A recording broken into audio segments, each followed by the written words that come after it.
It's about you keeping an open mind, because the more you narrow the population of people you may be interested in, the harder it's going to be for you to find that person, right? So the broader we can stay, the better. I think every American really should almost have a duty to travel outside the United States at least once to just gain a different perspective. Because there's so many countries to go to, and so with the Olympics going on right now, you see all this diversity, right? And it's just all coming together in Paris, and it's so neat to see.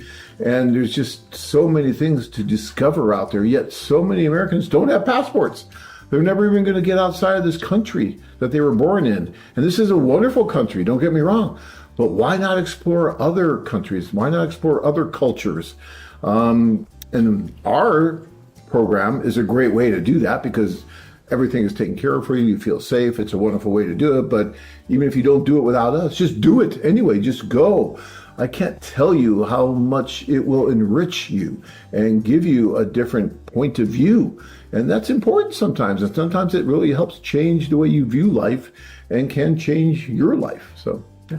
That's just so sad to live your whole life and never experience a foreign country, never experience that going in a restaurant and having to point at the menu because you don't speak the language and there's a little picture there and you're not sure what you're going to get, but you do it anyway. I've done that a lot. And sometimes I'm really happy and sometimes like, what the heck did I just order? I mean, you've done it, I'm sure. Oh, right? yes, especially China. That was That's what I'm talking about, China. I mean, it was so funny. It's like, okay, and I end up getting something totally different. We're going to, I was with Tanya. We went into the grocery store. I was going to cook her dinner, and I was going to cook this really cool thing, and I get this thing that I thought was a squash, turned out to be a fruit. I'm roasting a fruit. I thought, I've never seen this fruit before, but I could have sworn it was like this big yellow squash. And Tanya's like, why are you roasting this fruit? And I'm like, fruit? But this is the fun part. Again, look at my sign. Love is meant to be an adventure. These are all part of the adventures. And if you're going to get mad if you go to a restaurant and you can't read the menu, no one's going to be able to tell you. Tanya, when we're in a place that neither she speaks the language or I don't, what she does is she walks around the restaurant and looks at people's plates. And when she sees something she likes, she tells the waiter, I want that. And the waiter like, oh, okay, we can do that. Which I think is hilarious, but that's what she does. I just close my eyes, point to something, say, give me that, and we'll see. I was in, where was I? I was in someplace recently, Canada, I think.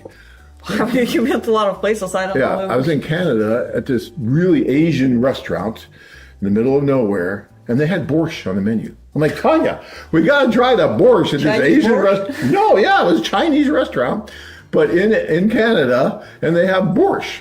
So how was it? It was awful. Well, yeah, I mean, you don't go to a Chinese restaurant to order borscht. I know, but it was fun. You had to try. All right.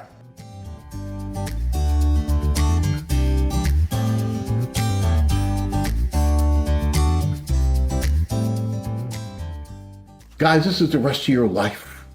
And if you have to spend an extra 4 or 5 hours on a plane just to get where you need to go, then spend the extra 4 or 5 hours on the plane. I'm here to tell you it's going to be the best 4 or 5 hours you ever spent if it results in you meeting the woman of your dreams, right?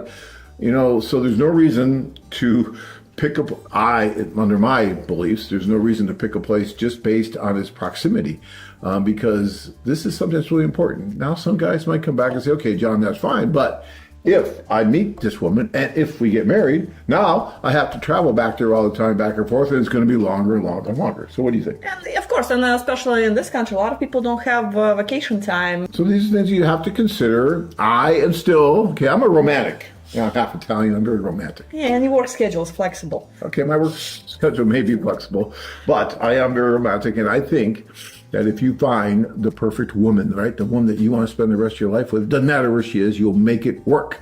So I am not a big believer in picking the place you want to go on a tour just because it's easy. Or just because, I've had guys that didn't want to go to certain countries because they felt it was dirty or it was this or it was that.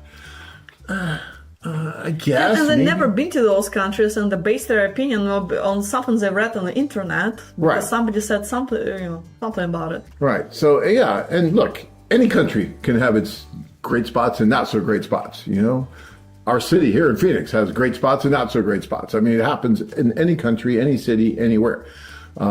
It's about you keeping an open mind, because the more you narrow the population of people you may be interested in, the harder it's going to be for you to find that person, right? So the broader we can stay, the better.